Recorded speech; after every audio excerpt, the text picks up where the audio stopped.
नमस्कार दोस्तों, आज के हमारे इस वीडियो में हम आपके लिए गोवर्धन पूजन की प्राचीन कहानी लेकर आए हैं। एक समय देवराज इंद्र को अहंकार हो गया था। इंद्र के अहंकार को दूर करने के लिए भगवान श्री कृष्ण ने एक लीला रची। एक दिन भगवान श्री कृष्ण ने देखा कि पूरे ब्रज में तरह तरह के पकवान बनाए जा रहे हैं और सभी ब्रजवासी किसी पूजा की तैयारी में जुटे हुए हैं। ये देखकर उन्होंने मैया यशोदा से प्रश्न किया, माता, ये सब किस पूजा की तैयारी कर रहे हैं?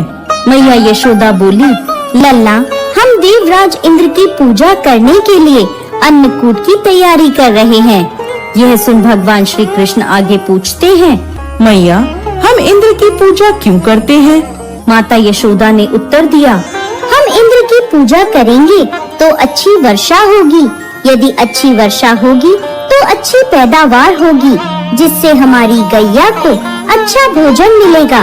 यह सुन भगवान श्री कृष्ण ने इंद्र की निंदा करते हुए कहा, लेकिन मैया, हमें तो ऐसे देवता की पूजा करनी चाहिए जो स्वयं प्रत्यक्ष आकर पूजन सामग्री स्वीकार करे। यह सुन मैया यशोदा के पास बैठी गोपियों ने कहा कि 33 कोटि देवी देवताओं के राजा की इस प्रकार निंदा ना करो लल्ला। यह सुन भगवान श्री कृष्ण कहते हैं, इंद्र में क्या शक्ति है जो वो हमारी रक्षा करेगा? इंद्र से ज्यादा शक्तिशाली तो यह गोवर्धन पर्वत है जो वर्षा का मूल कारण है। हमें गोवर्धन पर्वत की पूजा करनी चाहिए जहाँ हमारी गैया चरती है। इंद्र देव तो कभी दर्शन भी नहीं देते और यदि उनकी पूजा ना करो तो वह क्रोधित हो जाते हैं। ऐसे अहंकारी की पूजा कदाचित नहीं करनी चाहिए।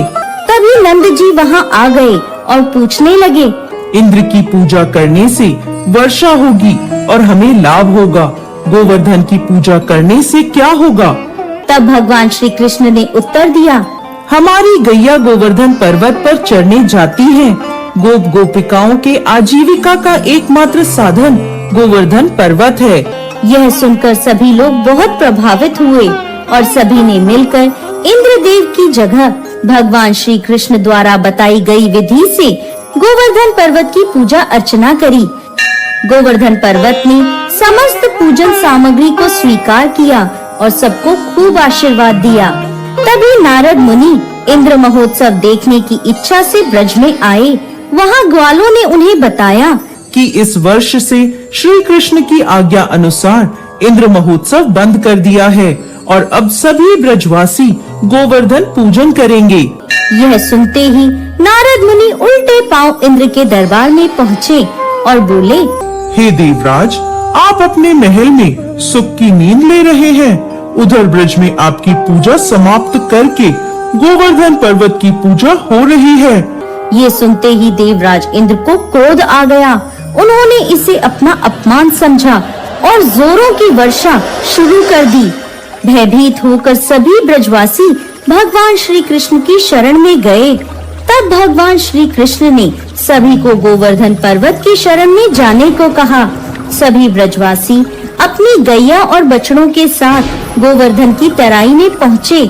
वहाँ भगवान श्री कृष्ण ने गोवर्धन पर्वत को अपनी कनिष्ठ उंगली पर उठा लिया। यह देख इंद्र को और क्रोध आया और उन्होंने मूसलाधार वर्षा शुरू कर दी। भगवान श्री कृष्ण ने सुदर्शन चक्र को आदेश दिया कि वह पर्वत के ऊपर जाकर वर्षा की गति नियंत्रित करे और शेषनाग से कहा कि वह पानी को पर्वत की ओर आने से रोके। इंद्र लगातार 7 दिनों तक मूसलाधार वर्षा करते रहे और सभी ब्रजवासी गोवर्धन पर्वत की छाया में सुख पूर्वक रहे।